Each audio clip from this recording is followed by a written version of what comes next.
ओम श्री परमात्मने नमः।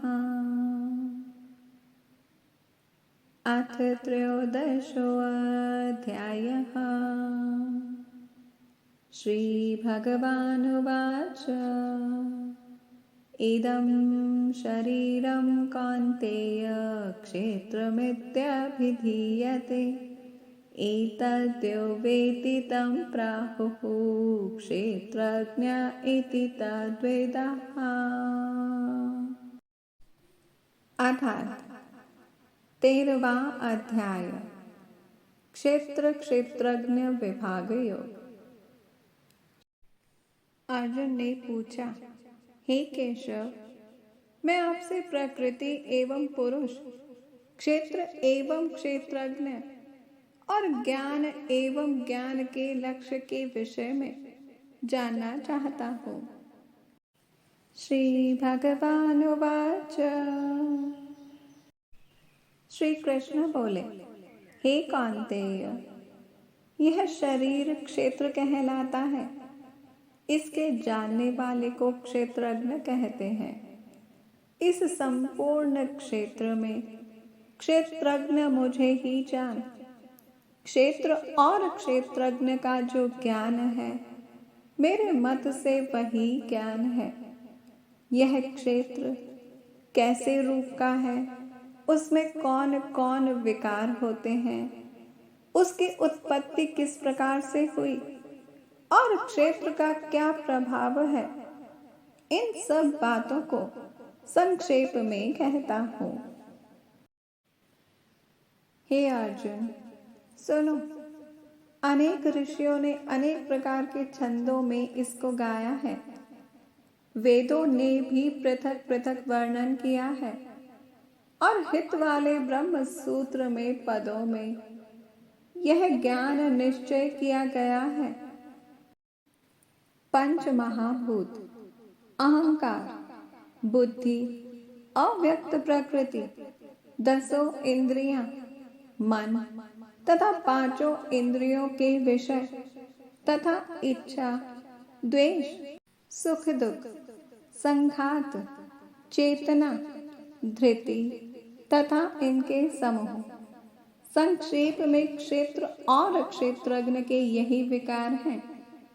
मान और पाखंड से रहित अहिंसा, सहनशीलता, सरलता, गुरु की सेवा, पवित्रता, अपने मन का संयम, इंद्रियों के विषय में विरक्त अहंकार रहित, जन्म मृत्यु, बुढ़ापा, रोग दुख आदि दोषों को देखना, पुत्र, स्त्री, गृह इत्यादि में आसक्ति न करना और इनमें अपने को सुखी दुखी न मानना और इष्ट अनिष्ट की प्राप्ति में हर्ष विषाद रहित रहना, अनन्य भाव से मेरी भक्ति करना, एकांत में रहना, जन समूह में रहने से विराग, सदा स्मरण रहना कि मैं परम परमात्मा का ही अंश हूँ।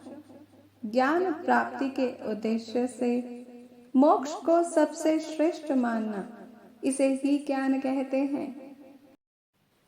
हे भारत, इससे जो भिन्न है वह अज्ञान है। अब ज्ञेय का स्वरूप वर्णन करते हैं, जिनको जानकर मनुष्य को मोक्ष प्राप्त होता है। वह आदि रहित बड़ों से बड़ा, अकथनीय होने से सत ही कहा जाता है और न असत ही कहा जाता है। सब और उसके हाथ और चरण हैं, सब और नेत्र, सिर और मुख हैं, सब और कान हैं। वही जगत में सबको घेरे हुए स्थित है। वह सब इंद्रियों के गुणों का प्रकाश है, पर उनके कोई इंद्री नहीं है। जिसको किसी से आसक्ति नहीं है, पर जो सबका आधार है, जो स्वयं निर्गुण होने पर भी गुणों का भोक्ता है, जो सब भूतों के बाहर भीतर है, तो भी चर और अचर है, जो अत्यंत सूक्ष्म होने के कारण जाना नहीं जाता, जो दूर भी है और निकट भी है, जिसके विभाग नहीं होते, पर जो भिन्न भिन्न भागों में विभक्त रहता है। हे धनंजय, जो समान रहता है, समस्त भूतों का पालन, नाश और उत्पन्न करने वाला है, वही ज्ञेय है। वह अंधकार से परे ज्योतिषमान पदार्थों को ज्योति देता है। वही ज्ञान जानने योग्य पदार्थ ज्ञान के द्वारा जानने योग्य सबके हृदय में निवास करता है। इस प्रकार क्षेत्र, ज्ञान और ज्ञेय, इसको संक्षेप में कहा। इसे जानकर मेरा भक्त मेरे पद के योग्य होता है। हे परंतप, प्रकृति और पुरुष दोनों ही अनादि हैं। विकारों और गुणों की उत्पत्ति प्रकृति से हुई है। कार्य और कारण को प्रकृति उत्पन्न करती है। पुरुष तो सुख और दुख का भोगता है। प्रकृति में पुरुष रहता है, प्रकृति के गुणों का उपभोग करता है।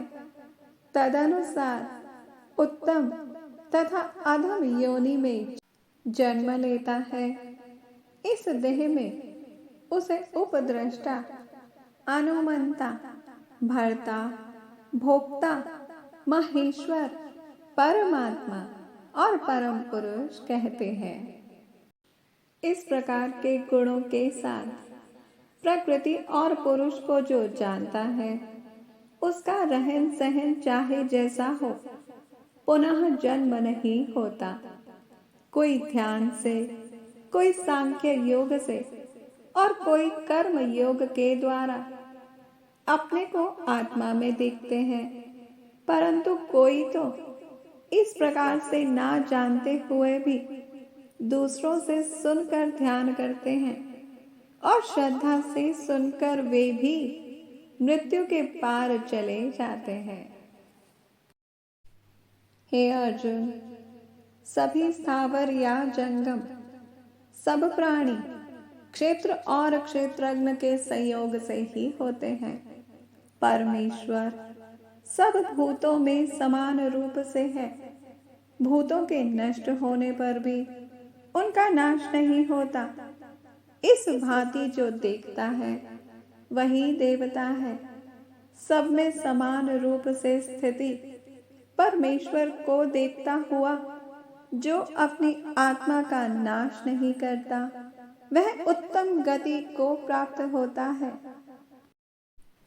जो इस प्रकार देखता है कि प्रकृति द्वारा सब कर्म होते हैं और आत्मा अकर्ता है, मानो वही देवता है। जब वह भिन्न भिन्न भूतों को परमेश्वर के बीच एक रूप देखता है और उसी से उनका विस्तार देखता है, तब वह ब्रह्म को प्राप्त होता है। हे कौन्तेय, अनादि और निर्गुण होने से परमेश्वर अव्यय है। शरीर में रहता हुआ भी वह कुछ नहीं करता, ना उसमें लिप्त होता है। और जिस प्रकार सर्वत्र व्याप्त आकाश सूक्ष्म होने के कारण लिप्त नहीं होता, वैसे ही देह में सर्वत्र स्थित आत्मा निर्गुण होने के कारण देह के गुणों से लिप्त नहीं होता। हे अर्जुन, जैसे एक ही सूर्य इस संपूर्ण ब्रह्मांड को प्रकाशित करता है, उसी प्रकार एक ही आत्मा संपूर्ण क्षेत्र को प्रकाशित करता है। इस प्रकार क्षेत्र और क्षेत्रज्ञ के भेद को तथा कार्य सहित प्रकृति से मुक्त होने को जो पुरुष ज्ञान नेत्रों द्वारा तत्व से जानते हैं, वे महात्मा जन परम ब्रह्म परमात्मा को प्राप्त होते हैं।